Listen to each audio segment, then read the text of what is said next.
Bom, pra quem não sabe, eu acompanho One Piece há algum tempo já. Acho que mais precisamente ali no começo da pandemia eu comecei a acompanhar e eu acabei gostando bastante. Só que, bom, eu era um pouco novo na época, então quando eu passei por esse arco eu não reparei tanto. Acabou sendo só mais um arco divertido ali, querendo ou não, porque eu assistindo muito anime de luta, essas coisas, acaba que o final do arco ali me pegou muito, eu achei muito legal. E ele é o início da Guerra dos Maiorais, né? Então é quando começa ali a fuder tudo em One Piece, né? Mas voltando ao assunto, eu gosto muito desse arco porque ele aborda temas muito pesados, querendo ou não. Ele ali começa, não totalmente igual no arco da Ilha dos Homens Peixe, mas ele já começa a abordar um pouco o racismo que os Homens Peixe sofriam, o Tráfico humano. tem diversas coisas, tem o leilão. Bom, então ele acaba sendo um prato cheio pra quem realmente gosta do anime e não só das lutas. Claro, a luta no anime shounen é extremamente importante, mas pra quem realmente se importa com toda a política do anime, toda a história por trás dos Senryubitos, de Marijoa, tudo isso.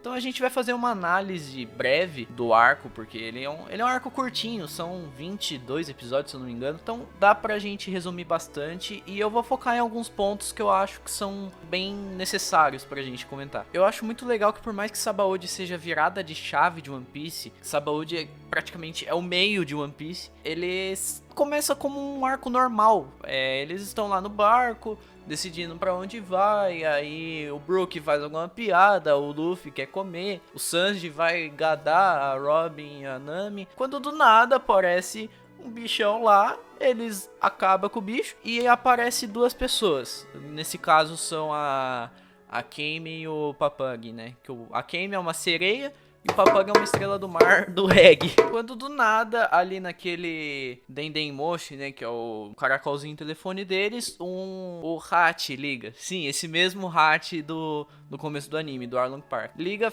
falando que foi sequestrado, tanto que o Durval, que é o personagem mais foda, ele fala que vai vender o Hachi e que é pra Kame vir tentar salvar ele, e se ela vier, ela vai ser vendida também, porque sereias são mais caras que homens peixe. Na verdade, as sereias são as mercadorias mais caras, né? Mais pra frente, quando começar o leilão, a gente vai ter uma tabela de preço. Isso é ridículo, mas a gente vai ter uma tabela de preço ali, enfim. Não me importa agora. Bom, como eles já estavam se entrosando ali, o bando do Luffy com a Kame, ela fala que infelizmente não vai dar pra dar a comida que o Luffy queria, porque quem vende essas comidas, esses bolinhos de polvo, são o Hachi, e o Hachi foi sequestrado. Então, obviamente, o Luffy já fica como? Vai salvar ele, a gente precisa salvar ele. E nisso eles partem pra lá onde tá o Durval, né? Eles são atacados, enfim. Esse começo genérico de arco de One Piece. Tem uma atrapalhada lá deles, eles vão, eles resolvem e tudo certo.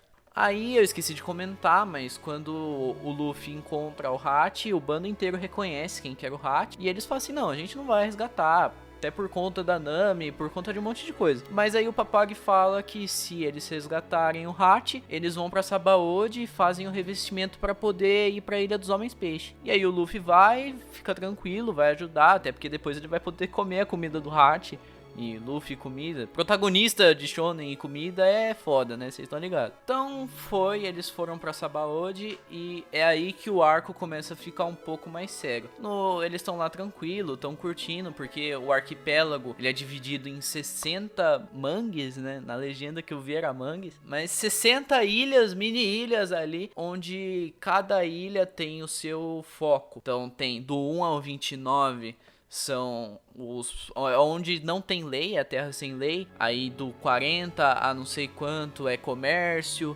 Aí tem o parque de diversões, tem um monte de coisa, enfim. É tudo tranquilo. Aí o Hachi fala que é do lado do QG da Marinha. Então acaba apresentando toda a ilha ali pra você não ficar perdido, né? Pra você se situar. É aí que simplesmente o Zoro fala, vou dar um passeio. Xingam o Zoro, né, porque o senso de direção dele é horrível, a gente sabe. Mas foda-se, o Zoro ele vai ficar perdido por aí, ele vai sair andando e ele só aparece mais tarde. Então aí que o Hachi apresenta pra gente os Tenryubitos, os Dragões Celestiais, os descendentes dos criadores. Eles são descendentes dos criadores do governo mundial. Então eles ficam numa ilha a não sei quantos mil metros acima da Ilha dos Homens Peixe, chamada Marijoa. E a gente começa a ter um pouco de noção que, na verdade, a marinha é pilantra, é sim, não discordo. Assim como tem alguns marinheiros bons, como Garp, Kobe, enfim. Mas a gente tem mais a respeito sobre quem manda na marinha, que são esses seres desprezíveis, que eles fazem tudo que tá no agrado deles. Então, por exemplo, a gente vê o São Charles, que ele utiliza um cara como montaria. E ele sai chicoteando o cara, sai xingando. Eles fazem ali, eles são superiores a tudo, entendeu? Então o Hat avisa que, independente se alguém estiver sendo morto na frente deles, acontecendo qualquer coisa, em hipótese nenhuma, não parta pra cima deles. Não por eles serem fortes, porque muito pelo contrário, eles são completamente indefesos, pra falar a verdade. Mas além de Sabaody ficar do lado do QG da marinha, a partir do momento que você encostar a mão em um dragão celestial, um almirante de frota corre direto lá pra acabar com toda a bagunça, resolver todo mundo e prender todo mundo, entendeu? Mas enfim, o episódio acaba daquela forma, né, meio tensa até, pra falar a verdade. Ele dá um take assim na cara de todo mundo e geral tenso. Então acaba ali meio que dando aquele ar de como será que vai ser no próximo episódio, né? O próximo episódio começa e tá lá o grupinho conhecendo a ilha, né? Vai apresentando pra gente e tal. Até que chega um momento que a Nami e a Robin vão pro shopping, o Luffy e o resto vão pro parque de diversões, né? Só que no caminho eles encontram ali um grupo de sequestradores, não sei como definir ao certo. E tem uma luta, uma briguinha boba até pra falar a verdade, e um deles acaba vendo que a Kame é uma sereia. Então ele já fica ali vendo que como sereias são a maior mercadoria, né? Ele já vai direto correr pro Peterman, né? Aquele cara bizarro, pra pedir ajuda pra tentar dividir ali o lucro, né? Ele aceita e corta pra próxima parte. Bom, então tem uma cena ali deles no parque e tal, a Kame até chorando de emoção, porque o Hat fala que o sonho de qualquer pessoa que vive debaixo do mar é visitar o parque de diversões e tal, porque acaba que os homens peixe e as sereias não são bem vistos, né? São vistos como uma aberração. Eles eram muito mais discriminados até o governo mundial fazer uma aliança ali. Não que tenha mudado muita coisa, né? Ainda assim, a gente tem muito dessa prova de que os homens peixe não mudou a relação. Eles ainda são discriminados iguais, eles são mortos, enfim, não importa. Por mais que eles sejam 10 vezes mais fortes que um ser humano, assim eles continuam sendo discriminados. Bom, esse vídeo já tá ficando um pouco enrolado, então daqui pra frente eu não vou... Pode ser que sim, pode ser que não, pode ser que não, pode ser que sim. Eu já tava resumindo, né? Mas eu vou resumir mais ainda. A Kame é sequestrada de uma forma bizarra, até com aquela porra daquele urso rosa que me causou muito medo. Mas enfim, eles vão, tem todo aquele desespero lá, o Sanji chama o Durval e os amigos dele, eles partem pra procurar a Kame, eles conhecem a Shaki conta do Rayleigh. Enfim, tem tudo isso e parte pro leilão. Já não bastasse eu já ter contextualizado como os dragões celestiais agem, ainda tem uma cena onde o São Charles tá passando e como é de costume, né, quando um Tenryubito chega, todo mundo tem que ajoelhar e abaixar a cabeça. A gente vê enfermeiros, né, médicos, correndo com a maca com um cara que ele tá quase morrendo ali, né. São Charles chega e fala, o que tá acontecendo aí, né? A gente vê que que eles estão correndo pra tentar salvar a vida do cara tá por um fio. Ele simplesmente chuta o cara da maca, ele fala pra uma enfermeira que ela vai ser a mulher dele, e ela não pode fazer nada, né? O que eles disserem é lei. O marido dela aparece, o Tenryubito mata o marido dela, além de ser um filha da puta racista, ele ainda é talarico, né? Bom, o Zoro aparece, por algum motivo o Zoro aparece. Ele quase mata o Tenryubito, mas a Bonnie, que a gente já foi apresentado aos supernovas, né? Que são os novatos com a recompensa de mais de 100 milhões. Dentre eles está o Luffy, o Zoro, o Kid, o Law. Não são tão... Eles têm sua importância, mas a gente obviamente sabe que o Kid, o Law e o Luffy e o Zoro são os mais importantes. Bom... outra coisa é que nesse momento da história tá tudo fodido, né? Eles estão desesperados atrás da Kame E o Zoro, ele tá perdido, porque o barco tava na ilha 41. Ele achou que era a ilha 1. Então ele tá indo pra ilha 1. Coincidentemente, a ilha que ocorre o leilão. Bom, enfim, começa o leilão, né? A gente é apresentado ali com as mercadorias. Tem um pirata, tem um cara que ele é músico, tem uma mulher que eu não posso definir o porquê ela é tão cara, tem outra que joga xadrez, e tem a Kame, e tem um gigante e o Rayleigh.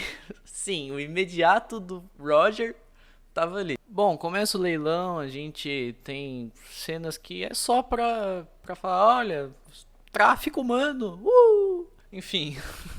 Até que aparece a Kame e o bando do Chapéu de Palha já tá lá, né? Só falta o Luffy chegar. E eles já estão desesperados. A Nami aceita tentar comprar a Kame, doar todo o tesouro que eles conquistaram até ali. O Hat fica sem saber como agradecer, obviamente. Então acaba começando ali. E o primeiro lance, São Charles paga 500 milhões pela Kame. Eles não têm o que fazer. Eles não teriam se o Luffy não tivesse chegado lá, né? Numa cena totalmente aleatória, o Luffy chega, quebra tudo antes de fechar o leilão. E ele vai resgatar a Kame. O Hat entra no meio falando que não é pra ele ir lá, porque senão só vai piorar toda a situação. Quando o Hat foi tentar segurar o Luffy, ele segurou com o outro braço dele, mostrando que ele era um homem-peixe.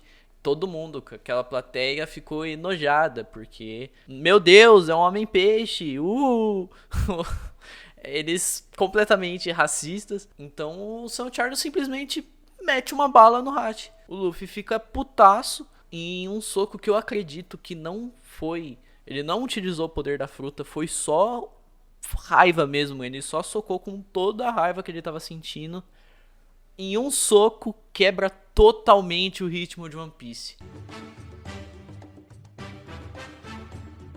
Que a partir daquele soco mudou completamente o anime. Bom, a partir disso eu posso sim afirmar, eu não vou seguir mais, porque daqui vocês já sabem, o Luffy, acontece toda aquela treta, o Kizaru é sim chamado, ele aparece fodendo tudo, com aquele olhar de imponência dele, e a gente já sabe, é previsível. Desde a aparição do Kizaru que não adianta. Ele apareceu ali, acabou, ele é maior que todo mundo. Então a gente tem ali, a gente conhece um pouco da justiça preguiçosa dele. Eu não vou prolongar muito, mas o anime ele muda completamente ali. Ali deixa de ser só uma aventura pirata e se torna algo muito mais grandioso. Mas enfim, eu espero ter conseguido dar mais profundidade pro arco, porque querendo ou não ele começa num ritmo muito lento e ele começa num ritmo de aventura mesmo, né? Você acaba nem percebendo a gravidade do arco em si. E eu espero que vocês tenham gostado. Eu tô aceitando qualquer opinião, qualquer crítica. E eu espero que vocês tenham gostado. Se puder, se inscreva no canal, compartilhe pros seus amigos aí. E eu pretendo trazer mais coisa, né? Trazer mais alguma análise, trazer algum vídeo de Evangelion, por exemplo, que eu gosto bastante. Ler o mangá de Sabaody, para às vezes eu possa ter uma versão diferente, porque eu nunca li o mangá de One Piece. Então talvez aí eu apareça de novo com esse tema. E é isso, espero que vocês tenham gostado. Falou!